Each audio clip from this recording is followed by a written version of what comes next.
আর এই রাজ্যপালকে তো আপনারা হাতে করে দিয়েছিলেন, হাতে করে দিয়ে বাংলাটা বোঝার পরে উনি যখন সঠিক পথে হাঁটতে শুরু করেছেন তখন আপনারা ব্ল্যাকমেল পলিটিক্স করছেন। আপনাদের মদনদার সামনে অসুবিধা হয় না, আপনাদের কল্যাণ বন্দ্যোপাধ্যায়ের সামনে অসুবিধা হয় না, দেশের গণ্ডি পেরিয়ে বাংলাদেশে গেলেও অসুবিধা হয় না, যত অসুবিধা রাজভবনে গেলে। না, এই ভিডিও তো আমাদের কাছে নতুন কিছু নয়। এই ভিডিওটা নতুনত্ব হচ্ছে এটা এতদিন আমরা আফগানিস্তানে দেখতাম, এটা এতদিন আমরা সিরিয়ায় দেখতাম, এটা আমরা যে কোনো তালিবান বা মুসলিম লস যেখানে আছে বা মুসলিম সন্ত্রাসবাদীদের নিয়ন্ত্রণাধীন যে দেশগুলো আছে সেই দেশগুলোয় দেখতাম। দুর্ভাগ্যজনকভাবে সেটা এখন আমরা পশ্চিমবঙ্গে দেখছি। এটা অত্যন্ত লজ্জার, অত্যন্ত ঘৃণার। আজকে এই দৃশ্য দেখার পর যারা মণিপুরের কথা বলবেন তাদের গায়ে পাবলিক থুতু দেবে। যারা মুসলিম সমাজের প্রতিনিধিত্ব করেন তাদের কাছে আজকে প্রশ্ন করি, আপনারা তো ভারতীয় জনতা পার্টিকে সহ্য করতে পারেন না, মোদিজিকে ভালো লাগে না, আপনাদের সব ঠিক আছে, আপনারা তো আপনাদের ইসলামিক কথা বলেন, ধর্মের কথা বলেন, আজকে যেটা হচ্ছে সেটার প্রতিবাদ আপনাদের ওপর কোথায়? আপনাদের কোথায়? কুচবিহারের ঘটনার পরে আপনাদের প্রতিবাদ কোথায়? বুদ্ধিজীবীরা কোথায়? তাদের মোমবাতিগুলো কোথায়? আমি একটা কথা বলি, এই যে লালচুল কানেদুল আর তাদের এমএলএ যখন হামিদুল, তখন পশ্চিমবঙ্গের দশা এটাই হবে। এই ভোটের মধ্যে দিয়ে এটা কিন্তু প্রমাণ হয়ে গেছে যে পশ্চিমবঙ্গটা আগামী দিন পশ্চিম বাংলাদেশ হতে চলেছে। যদি অমর্ত্যবাবু কোনোদিন মানে সেই সৌভাগ্য আমার হয় যে আমার কাছে ব্যাখ্যা চান কি করে, আমি ব্যাখ্যাটা করে দেবো। সায়ন্তিকা জানাচ্ছেন তিনি রাজভবনে যেতে ভয় পাচ্ছেন, কি বলবেন? দেখুন, প্রথম কথা বলি, ওইখানে নির্বাচনে আমি প্রতিদ্বন্দ্বিতা করেছিলাম এবং যে শক্তির কাছেই হোক, যে কারণেই হোক, কাগজে কলমে আমি পরাজিত, তাই খুব একটা কথা বলতে চাই না। কিন্তু আমি বলি যে এগুলো আপনারা দয়া করে করবেন না, এতে রাজ্যের বদনাম হচ্ছে। রাজ্যপাল এক সিভি আনন্দ বোস কোনো ব্যক্তি নয়, তিনি একজন রাজ্যপাল পশ্চিমবঙ্গের। এতে পশ্চিমবঙ্গের বদনাম হচ্ছে যে আপনি ওখানে যেতে ভয় পাচ্ছেন কারণ আপনি একজন মহিলা। এই শব্দটার মানে যেটা দাঁড়ায় সেটা অত্যন্ত অসম্মানজনক একটা রাজ্যের জন্য। একটা রাজ্যের জন্য সেটা অত্যন্ত অসম্মানজনক। দয়া করে এটা করবেন না, এতে পশ্চিমবঙ্গের নাম খারাপ হচ্ছে, রাজভবনের নাম খারাপ হচ্ছে, রাজ্যপাল পদের গরিমা যাচ্ছে। কোনো ব্যক্তি আক্রমণ করতে গিয়ে রাজ্যটাকে আপনারা আক্রমণ করবেন না। আর এই রাজ্যপালকে তো আপনারা হাতে করে দিয়েছিলেন, হাতে করে দিয়ে বাংলাটা বোঝার পরে উনি যখন সঠিক পথে হাঁটতে শুরু করেছেন তখন আপনারা ব্ল্যাকমেল পলিটিক্স করছেন। আমার যদ্দূর মনে পড়ে আপনাদের একটা মুখপত্র আছে, 3.5 বছর জেল খাটার পর সে বলেছিল সে বিভিন্ন আনটোল্ড স্টোরিকে টোল্ড করে দেবে। কেন করেনি এখনো? কারণ এটা ব্ল্যাকমেল পলিটিক্স। তার কাছে রাজ্যপাল মাথা নেওয়াননি এবং রাজ্যপাল বলেছেন আইনি ব্যবস্থা নেবেন। এটা অত্যন্ত দুর্ভাগ্যজনক। রাজভবনে গিয়ে যদি আপনি নেন, শপথ নেন, কি ক্ষতি হতে পারে আপনার? আপনার মুখ্যমন্ত্রী তিনিও দাঁড়িয়ে ওখানেই শপথ নিয়েছিলেন যদ্দূর আমার মনে পড়ে। আরেকটা কথা বলি, আপনাদের মদনদার সামনে অসুবিধা হয় না, আপনাদের কল্যাণ বন্দ্যোপাধ্যায়ের সামনে অসুবিধা হয় না, দেশের গণ্ডি পেরিয়ে বাংলাদেশে গেলেও অসুবিধা হয় না, যত অসুবিধা রাজভবনে গেলে। আরেকজন তো বেটা ছেলে, আরেকজন তো পুরুষ মানুষ, আর আপনার সঙ্গে আরেকজন যিনি এমএলএ হয়েছেন তিনি তো পুরুষ মানুষ, তার তো ওই সমস্যাগুলো নেই। তাকে বলুন জনগণের স্বার্থে অন্তত শপথটা নিয়ে নিতে। এটার কি উত্তর দেবেন? দাদা, আপনার কথার সূত্র ধরেই যদি বলি, কুণাল ঘোষ তিনি যে বলছেন যে আনটোল্ড স্টোরি ফাঁস করার কথা, কি হতে পারে সেই আনটোল্ড স্টোরি? করুক, আমি কি করে জানবো কি হতে পারে? আমি কি জ্যোতিষী? না, আমি জেলে ছিলাম, জেলে বসে বসে অনেক আনটোল্ড স্টোরি শুনেছি, এগুলো কোনোটাই তো নয়। তরুণীকে সবার সামনে ফেলে মারের পর মার, আমরা যে ছবি দেখতে পাচ্ছি আজকে বাংলা উত্তাল, যে ছবি ঘিরে ছটফট করছেন তরুণী, রীতিমতো আছাড়ি পিছাড়ি খাচ্ছেন তিনি, আবারও মার, থামছে না কোনোভাবেই। আর সেই কাণ্ড দেখতে রীতিমতো ভিড় জমে গিয়েছে চারপাশে। চোপড়ার ভিডিও দেখে না, এই ভিডিও তো আমাদের কাছে নতুন কিছু নয়। এই ভিডিওটা নতুনত্ব হচ্ছে এটা এতদিন আমরা আফগানিস্তানে দেখতাম, এটা এতদিন আমরা সিরিয়ায় দেখতাম, এটা আমরা যে কোনো তালিবান বা মুসলিম লস যেখানে আছে বা মুসলিম সন্ত্রাসবাদীদের নিয়ন্ত্রণাধীন যে দেশগুলো আছে সেই দেশগুলোয় দেখতাম। দুর্ভাগ্যজনকভাবে সেটা এখন আমরা পশ্চিমবঙ্গে দেখছি একদল মানুষ ওখানেও ঘিরে দাঁড়িয়ে থাকতো, এখানেও ঘিরে দাঁড়িয়ে আছে। একদল মানুষ ওখানেও চাবুক মারত, এখানে তারা একটা দুটো লাঠি না, একসাথে অনেকগুলো লাঠিকে জড়ো করেছে, করে তাকে মারছে। এটা অত্যন্ত লজ্জার, অত্যন্ত ঘৃণার। আজকে এই দৃশ্য দেখার পর যারা মণিপুরের কথা বলবেন তাদের গায়ে পাবলিক থুতু দেবে। মণিপুরের ঘটনা যতটা দুর্ভাগ্যজনক তার থেকে কম দুর্ভাগ্যজনক ঘটনা ঘটেনি কোচবিহারে, তার থেকে কম দুর্ভাগ্যজনক ঘটনা ঘটেনি চোপড়ায়। যারা মুসলিম সমাজের প্রতিনিধিত্ব করেন তাদের কাছে আজকে প্রশ্ন করি, আপনারা তো ভারতীয় জনতা পার্টিকে সহ্য করতে পারেন না, মোদিজিকে ভালো লাগে না, আপনাদের সব ঠিক আছে, আপনারা তো আপনাদের ইসলামিক কথা বলেন, ধর্মের কথা বলেন, আজকে যেটা হচ্ছে সেটার প্রতিবাদ আপনাদের ওপর কোথায়, আপনাদের কোথায়? কুচবিহারের ঘটনার পরে আপনাদের প্রতিবাদ কোথায়? বুদ্ধিজীবীরা কোথায়? তাদের মোমবাতিগুলো কোথায়? আজকে তো বাংলার মানুষ জানতে চাইবে এই কথাগুলো। চোপড়ার তৃণমূল বিধায়ক হামিদুর রহমান তিনি আরও এক কাঠি ওপরে গিয়ে দাবি করছেন যে এটা নিয়ে তিলকে তাল করা হচ্ছে, চোপড়ার নিগৃহীতা অসামাজিক কাজ করেছিলেন। তার কথায় সেই জন্যই গ্রামে সালিশি সভা বসে। এই ঘটনায় কিছু ভুল থাকলেও গ্রামে এরকম সালিশি সভা হয়েই থাকে, কোনো জবরদস্তি হয়নি বলে দাবি করছেন চোপড়ার তৃণমূল আমি বিধায়ক। আপনাকে একটা কথা বলি, আমি আপনাকে ফেলে লাঠি দিয়ে পিটবে, আবার জবরদস্তি হচ্ছে না, ওটা স্বেচ্ছায় হচ্ছে। বাহ বাহ বাহ বাহ। আমি একটা কথা বলি, এই যে লাল চুল কানে দুল আর তাদের এমএলএ যখন হামিদুল, তখন পশ্চিমবঙ্গের দশা এটাই হবে, তখন পশ্চিমবঙ্গের দশা এটাই হবে।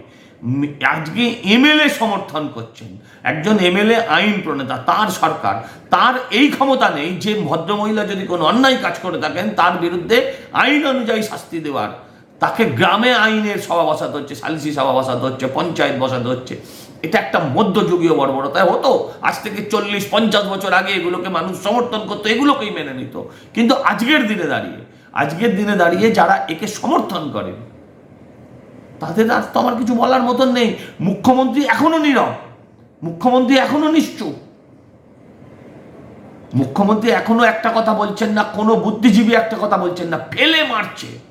আপনারা দেখিয়েছেন সেই ছবি, হ্যাঁ, একটা দুটো লাঠি নয়, সবাই হাঁ করে দেখছে, কেউ কোনো প্রতিবাদ করছে না। আর সবচেয়ে বড় জিনিস হচ্ছে এখন গিয়ে তার চরিত্রের দোষ দিয়ে দিচ্ছেন সেখানকার বিধায়ক। এটাই তো স্বাভাবিক, তৃণমূলের কাছে তো এটাই প্রত্যাশিত। যেমন বাঁশ তেমনই, যেমন ঝাড় তেমনই তো বাঁশ হবে, যে ঝাড়ের বাঁশ সেরকমই তো হবে। ওদের নেত্রী মুখ্যমন্ত্রী মমতা বন্দ্যোপাধ্যায়, কেউ রেপ হলে, পার্কস্ট্রিটের ঘটনা হলে উনিও বলেন যে ছোট ঘটনা, তাকে বড় করে দেখানো হচ্ছে। ওদের নেতা কাকলি ঘোষ দস্তিদার, ওদের নেত্রী কাকলি ঘোষ দস্তিদার, তিনি কি বলেন? তিনি বলেন খদ্দের আর দেহ ব্যবসায়ীর মধ্যেকার ঝগড়া। আর ইনি কি বলছেন? এই হাঁসখালির 14 বছরের মেয়েটা, মুখ্যমন্ত্রীর প্রায় নাতনির বয়সের সমান কাছাকাছি, অল্প কম বেশি, তারও চরিত্র নিয়ে প্রশ্ন তুলেছিলেন, বলেছিলেন মেয়েটা প্রেগনেন্ট আছে। লজ্জা করা উচিত। প্রেগনেন্ট বলেননি, প্রেগনেন্ট বলেছিলেন। লজ্জা করা উচিত, মুখ্যমন্ত্রীর লজ্জা করা উচিত, তার দলকে দেখে তার লজ্জা পাওয়া উচিত যে আজকে তার দলের একজন এমএলএ, একজন পুলিশ মন্ত্রীর আইনকে পাত্তা না দিয়ে নিজের আইনের মতন তারা ব্যবস্থা করে নিচ্ছেন। আবার কি বলছেন? ইসলামিক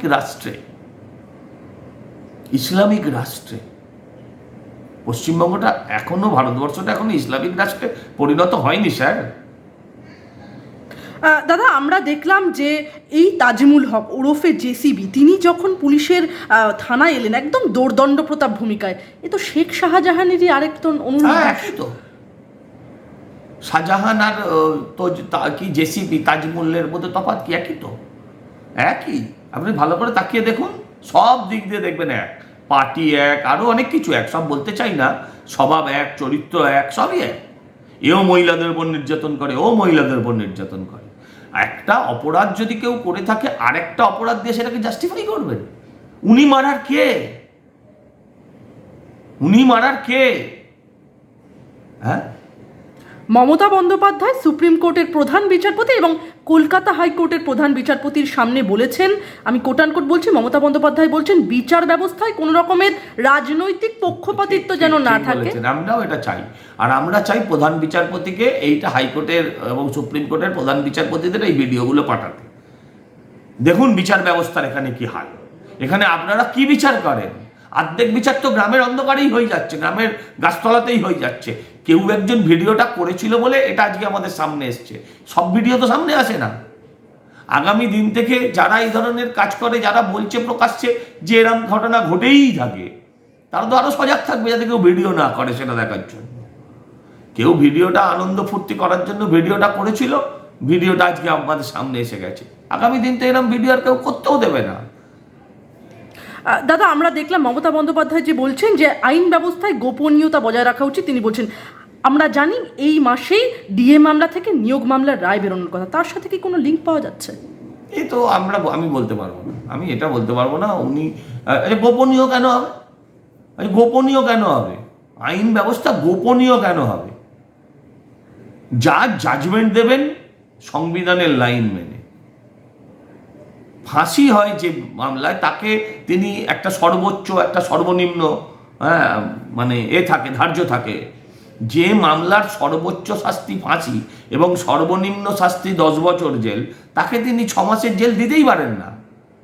এখন মুখ্যমন্ত্রীর আইন যদি হয়, যেটা কোর্ট বলেছে, এখানে শাসকের আইন যদি হয়, তাহলে সবকিছুই সম্ভব। অভিষেক বন্দ্যোপাধ্যায় কেন এখন অন্তরালে? সেটা অভিষেক বন্দ্যোপাধ্যায়কে জিজ্ঞাসা করুন। আমি কি কিডন্যাপও করিনি, আমি তো বলতেও পারবো না, দলও করি না। দাদা, মুশকিল।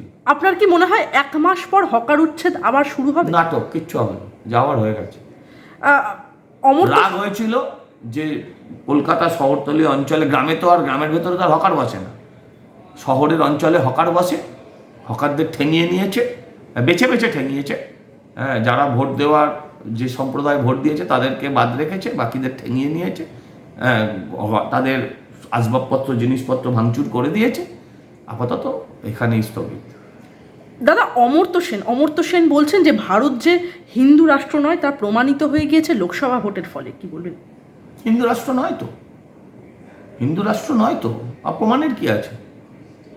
ভারত যে হিন্দু রাষ্ট্র নয়, আচ্ছা উনি ভোটের মাধ্যমে প্রমাণিত হয়ে গেছেন, এটা কোন অঙ্ক? দেখুন, উনি অর্থনীতিবিদ, উনি নোবেল জয়ী, উনি মানে কোথা থেকে কি অঙ্ক বার করেছেন, কি করেছেন, দেখুন ওনার মতন তো শিক্ষা দীক্ষা আমার নেই, আমি সাধারণ মানুষ, তো ফলে ওনার কথাকে আমি চ্যালেঞ্জ করে কিছু বলতে পারবো না। কিন্তু প্রথমত আমি জানি হিন্দু রাষ্ট্র নয়, কিন্তু আমি এটাও জানি না, আমার এটাও জানা নেই এই ভোটের ফলে উনি কি করে বুঝলেন যে হিন্দু রাষ্ট্র নয় বা হিন্দু রাষ্ট্র হতে চলেছে। হ্যাঁ, এই ভোটের মধ্যে দিয়ে এটা কিন্তু প্রমাণ হয়ে গেছে যে পশ্চিমবঙ্গটা আগামী দিন পশ্চিম বাংলাদেশ হতে চলেছে। যদি অমর্ত্যবাবু কোনোদিন মানে সেই সৌভাগ্য আমার হয় যে আমার কাছে ব্যাখ্যা চান কি করে, আমি ব্যাখ্যাটা করে দেবো না। দাদা, দুষ্কৃতী তাণ্ডব এলাকায় প্রতিবাদ করতেই হেনস্থা পুলিশের দ্বারস্থ টিএমসি কাউন্সিলর শ্রীতমা ভট্টাচার্য। খোদ তৃণমূল কাউন্সিলরকে হেনস্থা হতে হবে? প্রথম নাকি কাউন্সিলরদের গুলি করে করে মারছে, এমএলএ গুলি খেয়ে মরছে এই রাজ্যে, আপনি হেনস্থা করছেন? আচ্ছা, আপনি ওনাকে জিজ্ঞাসা করুন তৃণমূল ছাড়বে কিনা। অগাধ ভালোবাসা, আসলে তাই কি? মুন্ডু গেলে খাবেটা কি? কাউন্সিলর সে যতই লাতি খাক, জুতো খাক, কলকাতা শহরে কাউন্সিলরদের ফেলে পিটছে এসে আরেক দল কাউন্সিলরের লোক। তারা কি কেউ পার্টি ছেড়ে দিচ্ছে? কেউ পার্টি ছাড়ছে না, কারণ তাকে পার্টিটা করতে হবে, না তো খাবে কি? রুটি রুজির সওয়াল। এ তো 2 দল সমাজ বিরোধীর ভাগবাটোয়ারার লড়াই, নাম হচ্ছে কাউন্সিলর। দাদা, আমার শেষ প্রশ্ন আপনাকে, যেভাবে সুদীপা চট্টোপাধ্যায়কে আক্রমণ করা হচ্ছে, তার ছেলের মৃত্যু কামনা করা হচ্ছে, কি বলবেন এ প্রসঙ্গে? দেখুন, যারা করছে তারা ঘৃণ্য কাজ করছেন, হ্যাঁ, কিন্তু তিনি কিছু মানুষের ভাবাবেগে আঘাত দিয়েছেন, কথা যেমন ঠিক, কিন্তু তার বদলে তার মৃত্যু কামনা করা, তার ছেলের মৃত্যু কামনা করা, এটাও বেঠিক। আর সেলিব্রিটি মানুষদের এটা ভেবে চলা উচিত, হ্যাঁ, তিনি ততক্ষণ সেলিব্রিটি যতক্ষণ আমরা তাদেরকে হাততালি দিই, আমরা তাদেরকে দেখি, ততক্ষণ তিনি সেলিব্রিটি। আজকে যিনি এই ধরনের কথা বলেন, হ্যাঁ, তাদের সেলিব্রিটিদের তারও ভেবে কথা বলতে হবে না, তাদের কথা তো মানুষ শোনে, তাদের কথা তো মানুষ শোনে। কিন্তু হ্যাঁ, আমি এটাও বলছি, কেউ যদি তার ছেলের মৃত্যু কামনা করে, কেউ যদি তার মৃত্যু কামনা করে, কেউ যদি তার ওপর আক্রমণের কথা ভাবে, আমি তার বিরোধিতা করছি। কিন্তু উনি যে কাজটা করেছেন, এই কাজটা ওনার যদি মুরদ হতো, উনি যদি অন্য সম্প্রদায়ের হতেন আর করে যদি আরেকটা মানে তারা যে ধরনের জিনিস অপছন্দ করে, হ্যাঁ, সেই ধরনের জিনিস প্রিপারেশনের কথা বলতেন, তাহলে উনি এতদিনে তসলিমা নাসরিন হয়ে যেতেন, উনি এতদিনে তসলিমা নাসরিন হয়ে যেতেন, এটাও বলছি।